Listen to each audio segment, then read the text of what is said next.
Hi there friends, my name is Hannah and welcome to another video where I am reading a book that has been adapted and then watching the adaptation. So today, well, right on the ring light, sorry, absolute amateur move. We're going to be reading Poor Things by Alasdair Gray and then heading to the cinema in 8 days, I think, to see the film adaptation. I know very little about this book except that it is beloved by some people whose bookish opinions I really respect. And so I'm very excited. I think it is going to be very odd. And I'm here for the journey. So this video, there'll be like a little bit of reading vlog at the start. I don't know how many times I will check in, but maybe like when I'm like partway through, I'll have a little check in with you, let you know how it's going.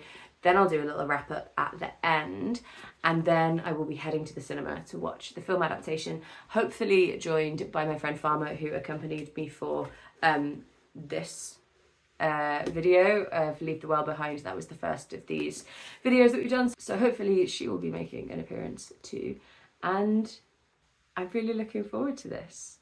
I'm a big fan of the director who is doing the adaptation. I haven't read any Alasdair Gray before, but he's been on my radar and list for a good long while. I know the book is set in Glasgow, even though the film isn't, and Glasgow is the UK city that I would live in if I didn't live in the city that I do live in. So I am looking forward to this. Let's go read.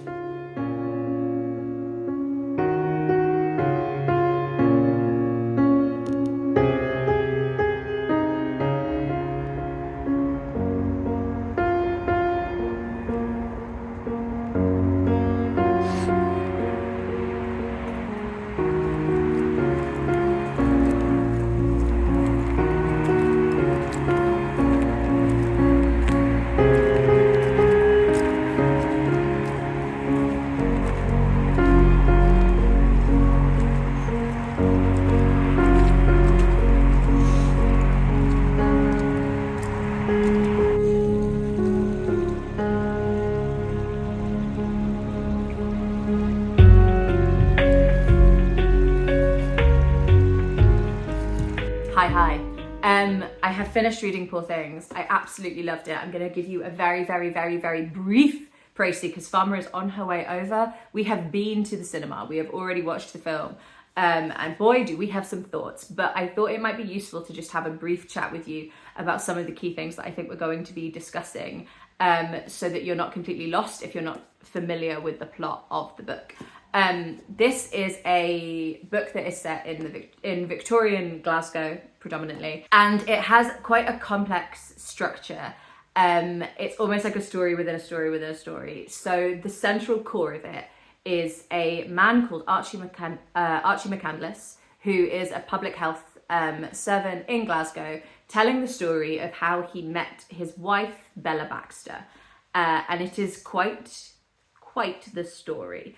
Let me know. I'll tell you briefly. Essentially, he meets her through a man called Godwin Baxter, who he knows from training to be a surgeon. Godwin is quite an unusual figure in and of himself. He's very physically different. He's described as being quite misshapen, and it's laced through the book that medically there's been some kind of intervention in his life, probably done by his father, but we'll circle back to that later. But that's Godwin. And they meet, and Godwin introduces a woman called Bella Baxter to Archie, who he introduces as his niece, who has come to live with him after having an accident that has given her quite a traumatic brain injury, and has also resulted in the deaths of her parents in South America.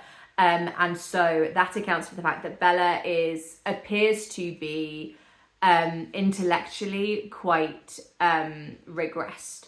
So she talks like she's just learning how to speak. She moves with the kind of lack of coordination of a toddler. And we realise, Bella doesn't, but we do, that Godwin has essentially, probably to try and create a mate for himself a la Frankenstein's monster, which this book is very, very much in conversation with Frankenstein. He has found a corpse, or a corpse has been brought to him, because, you know, this is Victorian Glasgow and he's a doctor, and people were bringing corpses all over the place in that period of time. But her corpse had been dragged from the river after she'd jumped off a bridge into the River Clyde, and she was pregnant. And Godwin, instead of reanimating her, which we've established he sort of has the power to do, he's got the technology to do, he doesn't want to trap her in a life that she has tried to escape through such drastic means as trying to end her life. So he decides instead to replace this adult woman's brain with the brain of her unborn child. So Bella is essentially a toddler in the body of a fully grown woman. And lots happens. There's lots of episodes. Farmer and I are going to discuss it. But in that sense, this is all happening in that central narrative that I was saying about. So Archie meets her. He falls in love with her. They end up getting engaged. She ends up fucking off with this guy, Duncan Wedderburn, who's this like sleazy solicitor that she has a bit of a sexual awakening when she meets him, because she has the sexual appetite and instincts of a mature, fully grown woman, but that like rampant pursuit of pleasure that really only toddlers have. So she's feisty. And while she's away in Europe, she sends letters back to Godwin and Archie, telling them in this sort of very blithe way about how she's getting on, and we can see that her writing is improving and that she's continuing to develop. Her brain is developing, I should say, much faster than the brain of an ordinary human child. It's almost like her brain is playing catch up with her body. So it's not like a straight line, and it's like her body and brain are getting closer together, conveniently. So she's in Europe, and while she's there, things sort of end up falling apart a little bit with Duncan. She's literally like, he is fucked to exhaustion by this woman. It's quite funny. And he ends up having a bit of a gambling habit. She meets these guys where she's all of a sudden starting to become philosophically and intellectually curious about things beyond her own experience. So we've always seen that she's been quite curious, precocious, intelligent, interested in the world, but she hasn't been in it before, and now she's in it and she's seeing inequality and she's seeing poverty.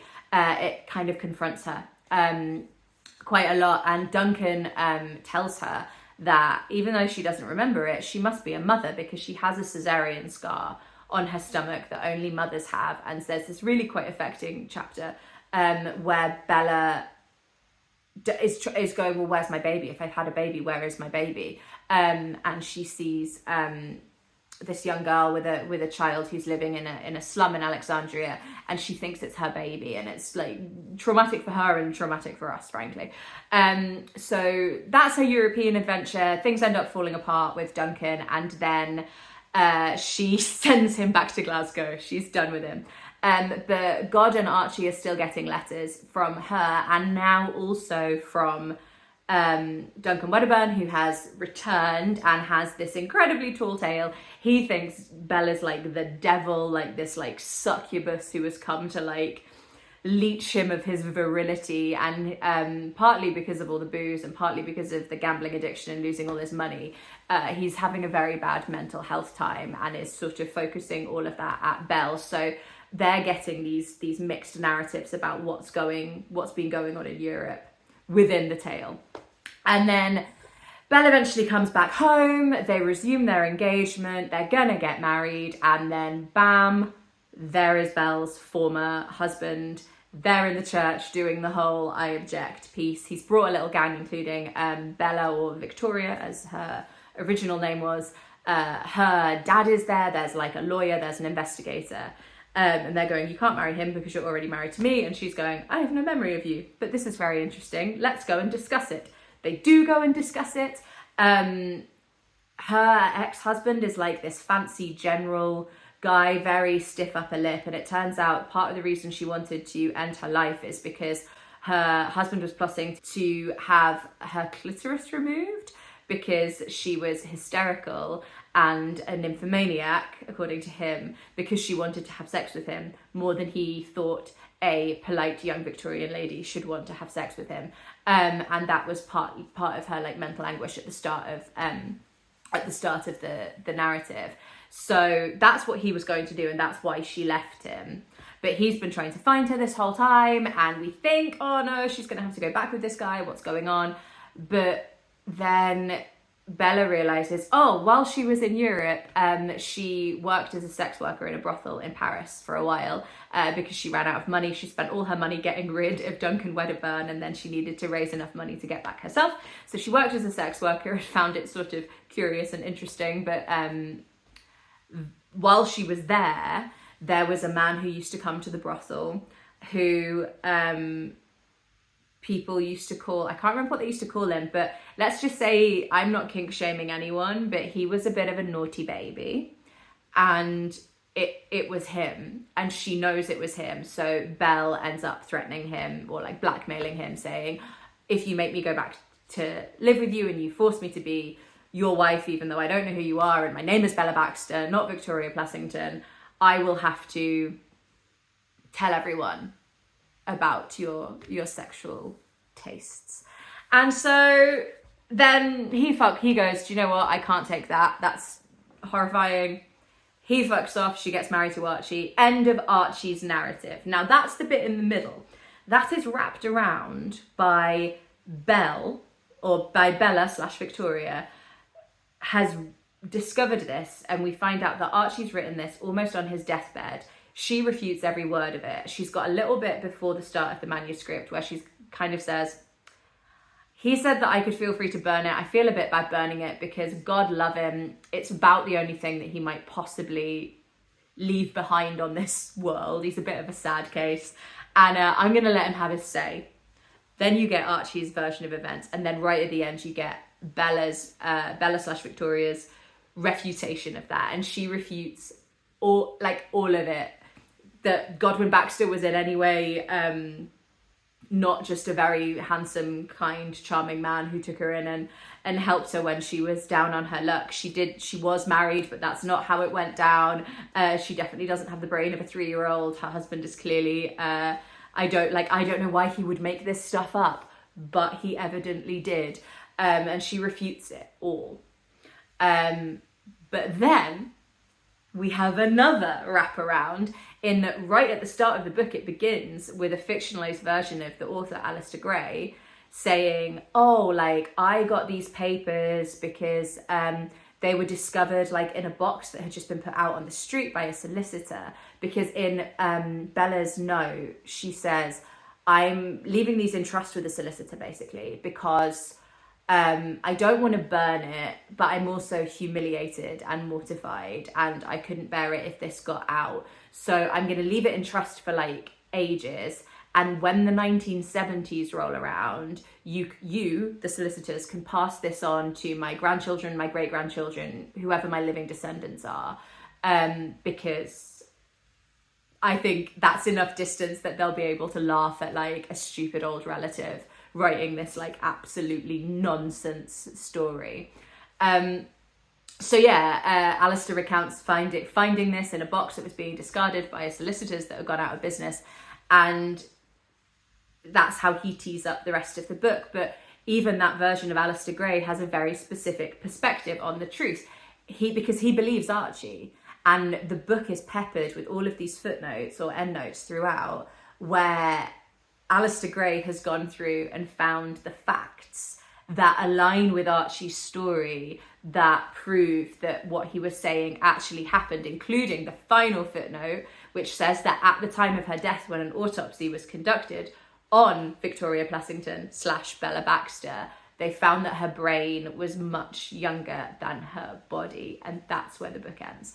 So there's so much going on, so many layers of narrative, and it is really a book that is about different people's perspectives on the truth, the subjectivity of truth set alongside the sort of sort of what you think of science as being very objective and empirical, but actually how that isn't always the case. In a book that is very much in conversation with Frankenstein, as I said, there is so much in there about the limits of science, all of the philosophical and ethical questions that come up when we think about the limits of what science can achieve.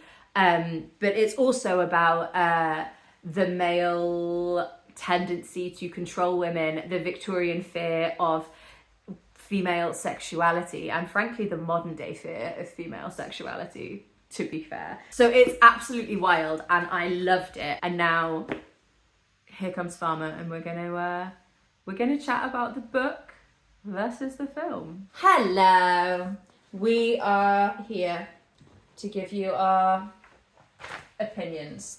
I have made notes. I'm gonna like half interview you on on your thoughts. But Okay. before we talk about the film, because we have some thoughts and feelings about the film, talk about the book. Would you like the book as a prop? Oh my god, I would love it. Thoughts, feelings On the book. on the book. I started the book. Do you remember the first thing I said to you about it? I said, I don't know why this hasn't been made into a film before. And then I saw you a week later and went, oh, that's why. And then you hadn't got quite as far as me, so I didn't tell you why. So we will discuss that when we get to the film will. part. But yeah, I really enjoyed it because I thought that the book is very character driven, wouldn't we say? We would say. So much so that you kind of forget almost what happens and where they are, because it's more about what the characters are doing. And each character in the book, of which there are more in the book than in the film, kind of in the podcast, is very well formed, very well rounded. I listened to the audiobook, which had a bit of a cast to it, but it was nice. more like in chunks and sections Got rather you. than like the individual characters. Oh, like the author bit, the Archie bit. Yes, and then like the Bella bit, yeah. So I really liked that because I thought that everyone was really distinct. Because when you read a faux Victorian novel, things can get quite samey, and the language, I feel personally, can disconnect you from the story. Yeah. And I didn't feel like I got that with this, so I did really enjoy it. Yeah. Can I ask, how did the notes work in the audiobook? Show me what they look like. So, like, did you have these? The notes critical and historical by Alasdair Gray. So Yeah. So were they like embedded in though? No, they were at the end. They were at the end. Or did you have it like footnoted? No, they weren't footnoted. All right. So they were at the end, but I was reading them. No, I didn't get that. But like, I didn't feel like I have read them because Yeah. it came afterwards. So you did get that last section about the autopsy. Yes, Yeah. I was in the shower washing my hair Very nice. inside info. Yeah, I feel very similarly. I thought it was brilliant, and for a book that has quite a lot of like philosophy embedded in it, that felt very like well woven in, like the social commentary and stuff didn't feel like, you know, sometimes particularly kind of in Victorian books actually, like you get like, and here's the chapter where we talk about the poor, but it was more like threaded through than that. I really liked it. Okay, so that was the book. So the book was a thumbs up. The book was a thumbs up. Book was a How much thumbs did you give it? Are we just saying our star rating now for the book? Oh yeah. Yeah. Okay. Generally, how do you feel? Do you know what? I was gonna say 4.5, but I'm gonna go 5. Whoa! I'm Is gonna that the first 5 of the new year? I don't give star ratings except when you make me. So I only star rate in these videos because you always ask me. Do you just do this arbitrarily to please me? Yeah. That's so nice of you. But no, because I was gonna give it a 4.5, but then I was like, but why would it? What would my critique? What is the thing What's that would missing? stop? And I was like, nothing is missing. Nothing is missing. 5 stars. 5 stars. I gave it 4 stars. Fair. 4 stars. How was the film? We've had a little pre-chat about some of the things we want to talk about, because there were quite a few changes, which is not always a bad thing, but we're going to get into the weeds on that in a bit. But just overall thoughts and vibes. Thoughts and vibes. So we had a very nice evening. We did. We went to cinema last night in Tyneside Cinema. Yep, beautiful. Beautiful, lovely, always really comfortable. Love watching a You film. brought your own drink, I noticed. I did. Do you know, I drew the line at bringing my slippers, which I have brought to your house, but I also brought my heated gilet last night. I was just in a home comforty mood last night. That's fair enough. Fair enough.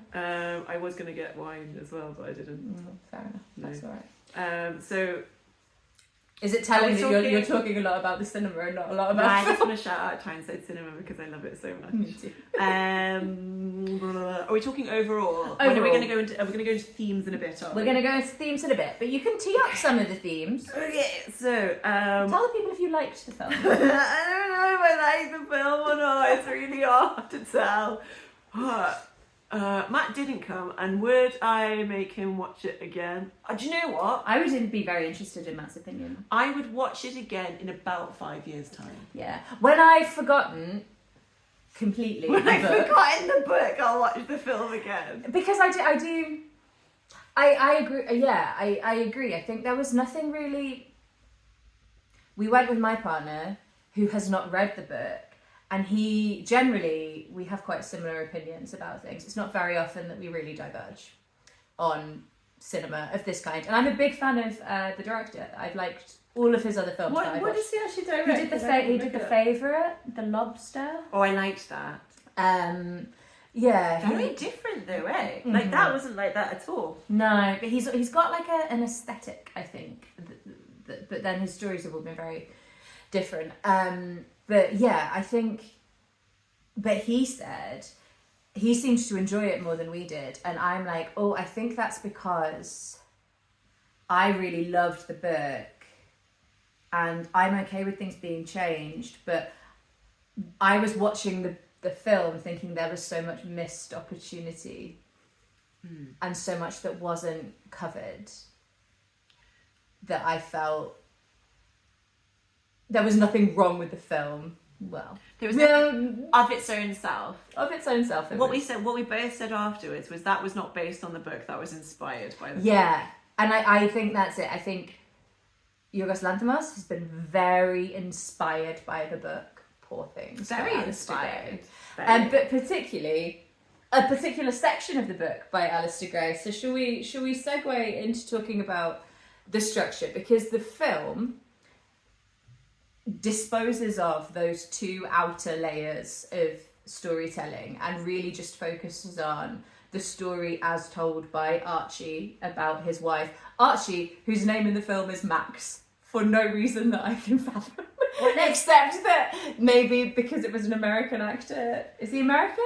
He's definitely like North he's American, definitely like not he's English, American is he? or, That was one of my biggest bugbears about the film. Is I just think Victorian medicine in Scotland was so Such a vibe. interesting, and Such a vibe. It's such my vibe for fiction as well, and non-fiction. I forgot Yeah. the word for what real books are. And reality. And reality. Also reality. It's so interesting, and like yes, I know shit was going down in London and whatnot, but like it was just on a batshit crazy vibe. Do you know what I mean? There Yeah, were, like you had Burke and Hare running around in Edinburgh at this time, Yeah. and like there was just a lot of, because the film relocates it to at To first London. it doesn't tell us it's London at first, but then when they come back from Europe, it's to London, so it must have been in London the whole time.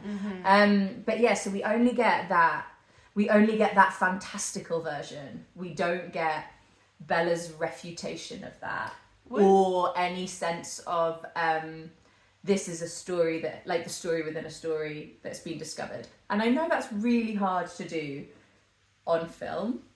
And it was the thing that I assume you meant when you said, I don't know how they're going to do this on film. And when I finished reading the book, I turned to Ad and was like, oh, I don't know how they're going to do this in a film. And the answer is, They're not going to do this in a film. They're just going to take the middle bit. And then I was talking to Ad again today about it because his opinion keeps increasing. And because he started on 3.5 stars. He did, and he's moved up to 4. But he said that he felt incredibly immersed in the world, and that the world was. He felt like he was completely in it. Okay. And it was very fully realised. And I'm like, yes, because I think that is the bit that inspired the director, was that world, but that's not what the world looks like No. in the book. Yes. You wanted to talk about that. So it was didn't very fantastical, wasn't it? And it kind of felt like the director had gone, look, I got a new fisheye lens. Look, do you want to use it? We don't need it. Go on, Hugo, look, it's so weird, look at it. Hey, you know the sky, which is definitely like blue. Let's make it pink and let's put the flowers on. And then like weirdly in the background, like all the backgrounds for a lot of the close-up scenes was so artificial looking, and I don't really get that. So my point about it that I made yesterday is that Bella as a character is supposed to represent just this like untainted by any social norms person. Yeah, like what would humans be? Living their purest selves without kind of any social conventions. How would you experience the world? How would you find joy in the world? So Bella is the oddity that is going about the normal world. And that's looking at the contrast between especially Victorian social norms and someone that doesn't have that together is what made the book interesting. That's entirely the plot of the book, really. Yeah. And yet in the film, it was this person who is less She's less unusual because everyone's unusual. Because everything and everyone is unusual, including, which we were just talking about, was like a tiny little detail which didn't really need to be so fantastical, I felt, although it's so small, is the animals that lived in Godwin's house. Yes. So I don't think I told the people about this. So in the book, there is one example, before we find out what Godwin's done to Bella, we find out that he's experimented on two rabbits, a fully white rabbit and a fully black rabbit. And he's essentially cut them in half, stuck the white front on the back end, and then vice versa, stitched them together, reanimated them, and shows them to Archie/Max. And that's it. That's all we get from his sense of experimentation. And he puts them back again afterwards. But the film, we had like geese with pig heads, we had like there was a bulldog, goats with duck heads. Like it was a lot. It was like in your face first scene, here you go. And I do understand that film is a visual medium, and you might want to do more kind of visual storytelling. It's just, it felt so different to the world of the book. I thought at first, because it starts and it's all quite like dark and sepia, or that kind of like really desaturated like colour palette. So I thought he was going to do something with that, was going to indicate the like one perspective from another perspective, but actually I think it was just his life pre-Bella, and then his life with Bella, like she brings all of the colour to it. But for me, the book was all about like subjectivity and different perspectives and what is the truth of someone's life and who gets to tell the truth of someone's life and how do you know? And it just stripped out all of those questions and presented one version of it, which just for me, like, it was an enjoyable piece of cinema on the whole, when I wasn't confused about why Archie was called Max, and I wasn't confused about why Godwin was burping bubbles. Fucking hated that. I know you did. I hated that so much. Like, they did it once and then they kept doing it. Yeah, it felt to me like what he'd captured or what he'd grabbed onto in the book was a brainless woman who wanted to shag everybody. Yes, but also like an aesthetic and a sense of humour, because on the whole I think the humours of the book and the film were quite similar, although I think the film pushed it a bit more. But then I understand that you can't get the nuance in a 2 hour and 20 minute film as you can get in a 9 hour audio book.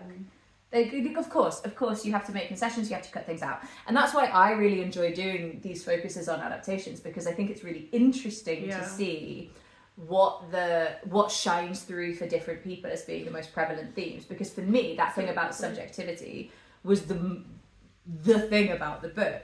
But for Yorgos, I think it was sex. Yeah, I agree with you. It was sex and freak show, and that's all right. If that's what you took from the book, then that's what you took from the book. But it's not what I took from the book. So yeah, there was a lot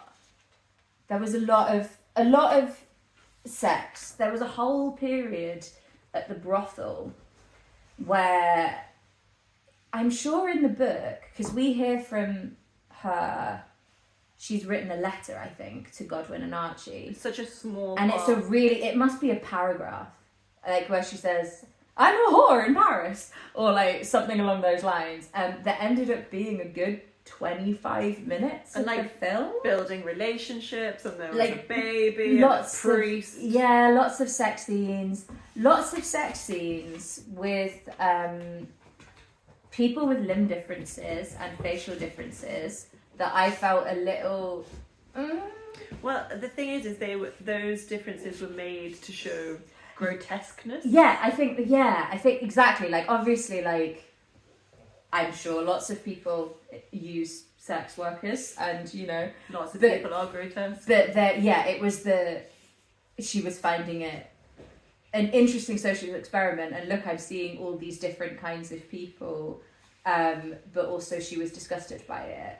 Never explicitly by those differences, always by something else, but it just felt like a little... In the book, she gets sacked from working at the brothel because the doctor who comes to test them for STDs from the council is really rude to them and really, like, rough. Yeah. And then she just gets thrown out for being disagreeable, didn't she, in the book? Yeah. I didn't like that because she was standing up for all the other girls to say, like, we should stand up, we shouldn't be subjected to the way that these men want us to be, because the men are the ones who are spreading the sexual disease. We are all clean when we are in here. It is them that brings in these diseases, so you should test them. And it's just like, here. Yeah. And in the book, it's just because she was a bit disagreeable. And because she's summoned home because Godwin is dying, yeah. I much preferred that section of the book to the film. Yeah, but it felt like the relationship... We were talking, weren't we, about how Bella felt like she had a lot less power and a lot less agency in the film. Yes, things just happened to her, didn't they, in the film? She just kind of got pushed from pillar to post, from bloke to bloke to bloke, really. Yeah, and it's interesting because I don't necessarily mean that as an accusation to lay at the feet of the film, but I think it was more that I thought it was a more nuanced power balance in the book, because they'd done this thing to Bella, but there was a level of remorse and regret, I think, in the book, and a kind of trying to work it. I don't know if I'm articulating myself well, but like there was something in it that she always felt like she had some semblance of control, or that she could enact stuff. Like, she proposes to Archie in the book, and like she takes him behind a tree and shoves her tongue down his throat and is like, let's get married. And yeah, I think also, but I don't know, you say something because I'm losing my...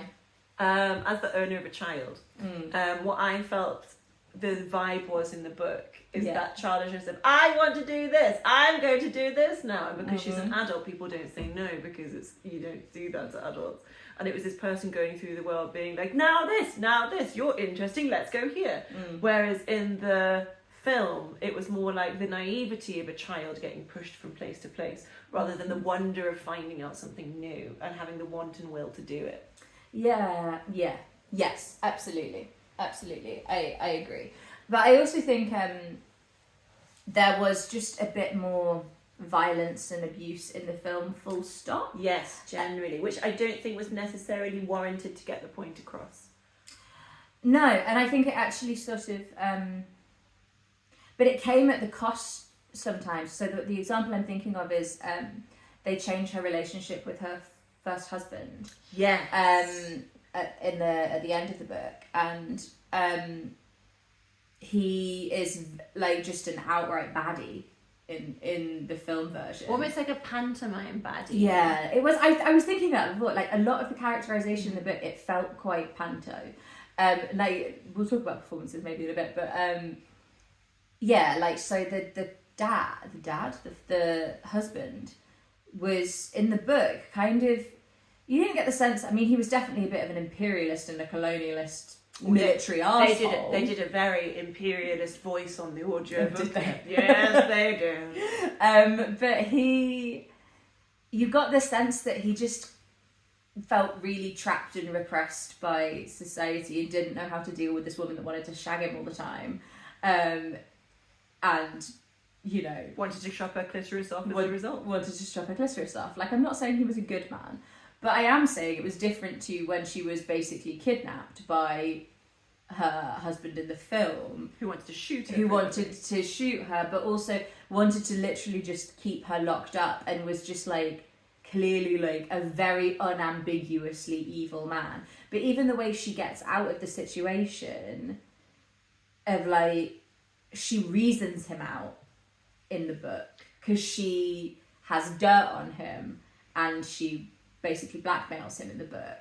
And so it's almost, you get this like full circle of her like, that's adult behaviour, and it echoes all of those conversations about people are cruel and la la la that she has with like Astley on the section when she's abroad in Europe, and you see, oh, she's become an adult because now she's blackmailing and she's manipulating in that way.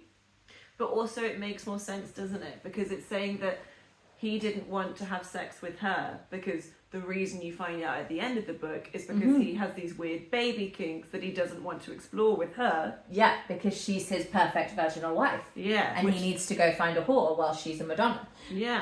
And so that makes sense. Yeah. Whereas, like, just have, like, I don't know, in the film, to you, did they insinuate that Victoria was also cruel? Yes. Before. Yes. And then she threw herself off the bridge. Are we believing that the evil husband, that she didn't want the baby, even though he wanted the baby? Are we thinking that? Like maybe in the film version, I guess. Or it was the same thing, and she found out that they wanted to chop her clit off. And because that's what it is in the book, isn't it? Because he wants her to stop being so in his face. Yeah. But yeah, so there was that, and even with Godwin, Godwin was a much less sympathetic character in the film, I thought, than in the book. But which is why I think the violence was odd and didn't always work, because in the film they're much more explicit about the fact that he's been medically tortured by his father and suffered horrific physical and, let's assume, psychological and emotional abuse at the hands of his father, which you would think would make him more sympathetic.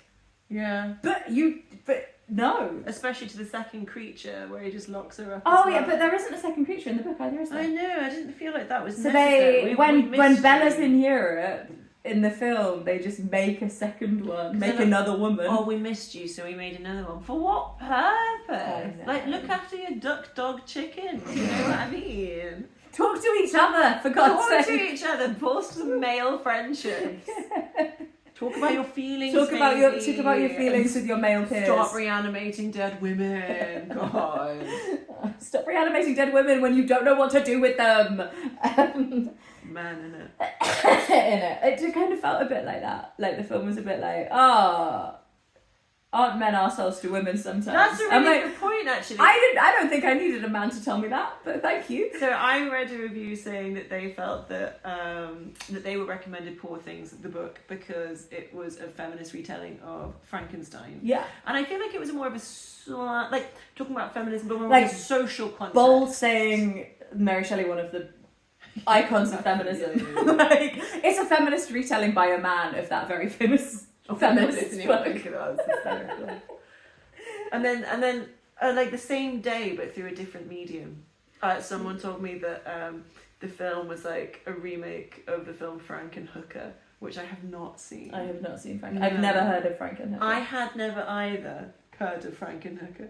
I probably don't even need to read the summary. I think I've got it. I think I know what that film's about. Yeah, I think I know what that film's about. And like, but people have seen both and said that they are similar. And I was like, if that is the case, it makes me feel even more like the film missed the fundamental point of the book. Apparently, it also, I've heard people compare it to Jane Eyre as well, with the whole like mad wife in the attic, but instead of keeping her locked up in an attic, she kills herself, and then you bring her back as this like virginal woman who.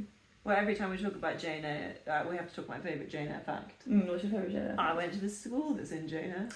You did. I did, and the thing is my school made a massive deal out of it. Yeah. And then it was like, yeah, but have you actually read the bits where she like it's a shit school? How much she hated it because they went there in real life as well. The Bronte girls, and it was slightly further down the road than where it is now, although it's now holiday flats. And yeah, they really hated it, and apparently they got cold porridge. I was reading it the other day actually. Cold porridge. Yeah, Did you get cold porridge when you were there? I got over sweet porridge. First world problems. Not wrong with that by my book. We got hash browns and everything. Yeah, no, it was quite good worse time I got. Let's be fair. How the other half live. How the other half live. I did not get hash browns at my school. I did not get fed at my school. Oh. Anyway, what else? Consult my notes. What else? To be honest, I think we got. Did the book? I meant to talk to you about this. Does the book remind you of His Bloody Project by Graham McCrae Burnett? Yes, it did. And I don't know if that's because it was supposed to be Scottish. Yeah. And also because I listened to the audiobook of His Bloody Project as well, which I really enjoyed. It's such a great book. Do you know, because I was saying to Hannah before we started this, is that my experience of reading... You were talking to me then. I was like, oh, Hannah who? Hannah who? You got to know what do you mean? Who? Me, okay. Saying that my experience of reading quite often, which is really unhelpful for doing something like this, is that I read a book and then I close the book and I forget everything I read except the vibe, and that I had a nice or bad time. I think that's why we're friends. Because we can talk about the books that we've read and then not a lot else. Because I can't ask you really in-depth questions. But I feel like you've got a much better head for plot than me when you're in the middle of reading a book. Oh, maybe. But I thought yes, but also His Bloody Project probably stood out for me more than any other book I read last year. Not necessarily the most enjoyable book I read last year, although I did really like it, but it certainly stuck in my head more. So I would be so surprised. I'd had such a half-assed Google of this earlier. I just Googled Poor Things His Bloody Project, and it just came up with a load of film reviews for Poor Things that mentioned bloody or project. You are paving the way with this theory, right? Is what you're saying. What I'm saying is, well, because they're both Scottish authors.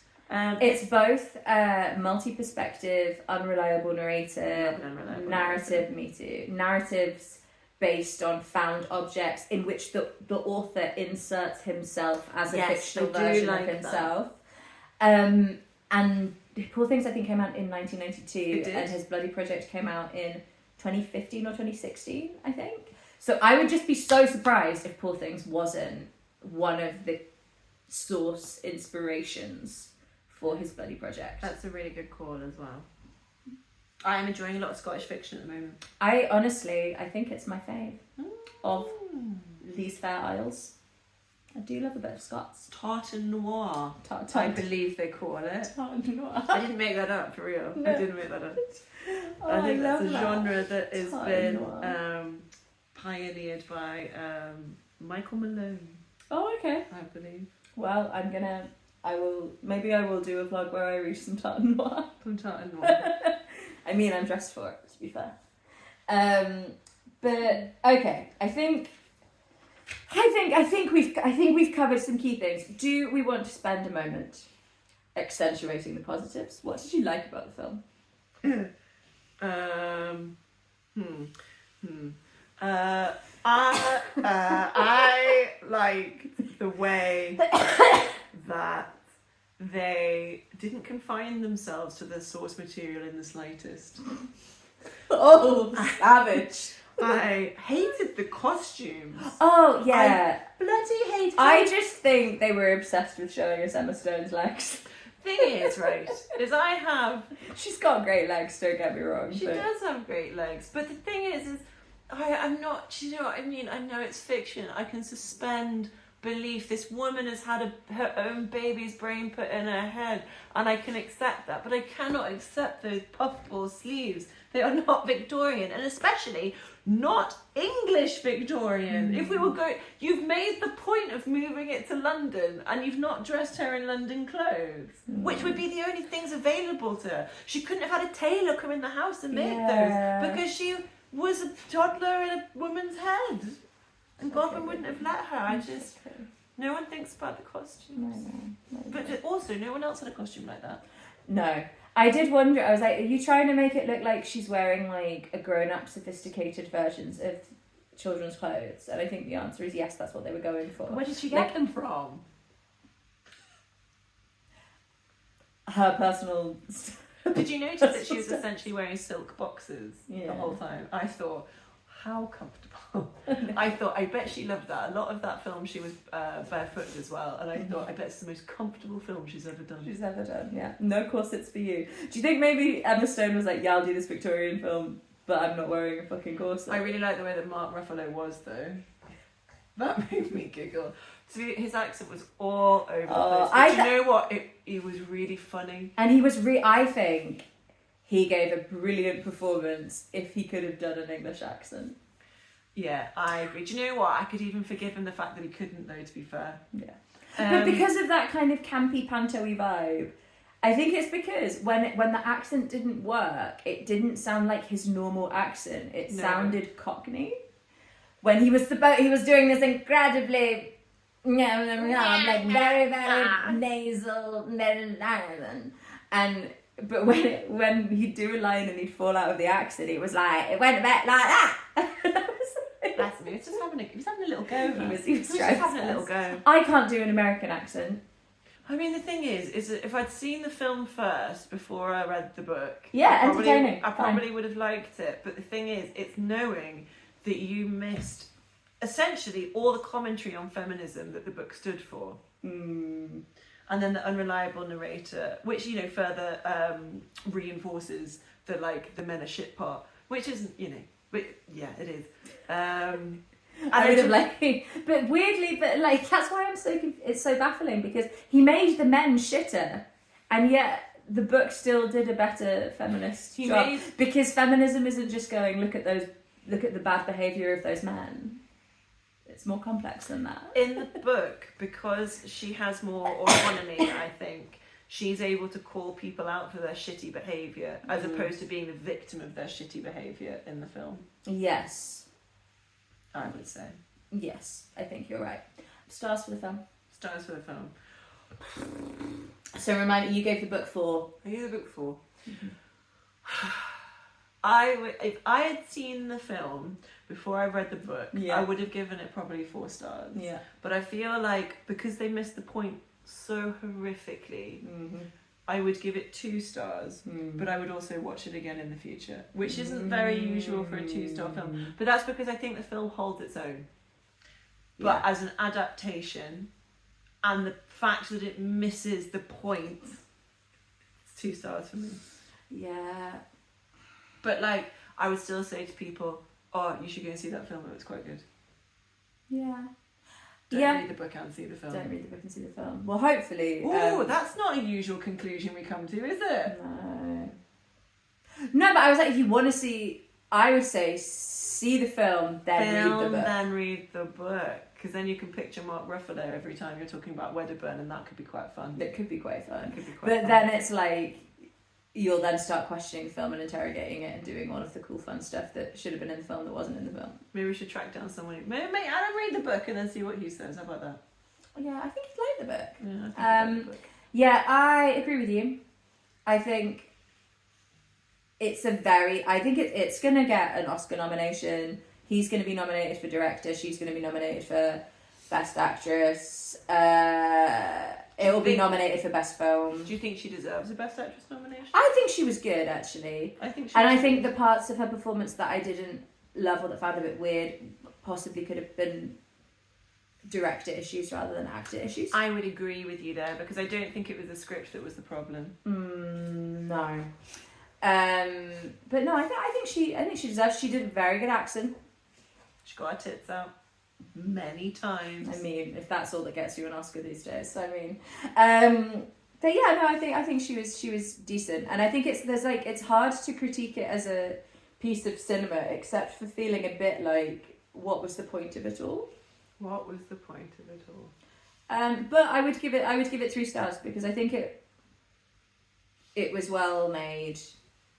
I mean, like I'd like to give it less than 3 stars really, but I don't think I'd go to 2. I'll give it 2.5. I think you should call this episode "What's the Point of It All?" I give it 3 stars.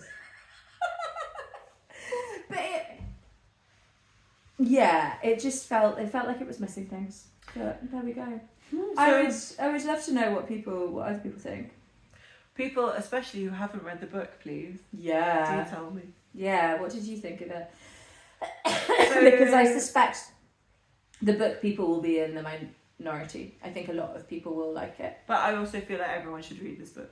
Yeah, it's a great book. It's not very long either. It's No. quite a small boy. No, it's like and it was fat. I think I read it in like 2 or 3 sittings because it's really like pacey. Oh, it took me like 3 days to get through. Yeah. Easy. So what's next? I think we'll do All the Light You Cannot See. Finally. I remember it. Do you remember it? I do. I read it in to do it December. again. I might have to. Oh, that's a good one. Is that going to be a TV series or a film? It's a film, I think. Is it going to be in the cinema? It's on Netflix now. Right now? Right now. Oh! You can't watch it because I haven't read the book. I'm excited for the next one because it was a very emotional book. It was very good. Yeah, we'll do that one, and then I would like to do Under the Skin. Oh, That's Michelle Faber. not seeing that. It's a film adaptation, has Scarlett Johansson in. I think she's an alien. Oh. Well, good on her. Good for her. Good for Good her. for her, I Love say. that. Right. Thanks very much, Vance. So you will see us again for that or something else, but probably that. And thanks very much. Tell us your thoughts on the book/film below. Because I'm so ready for an argument. Yeah, fight Farmer in the comments. Bye.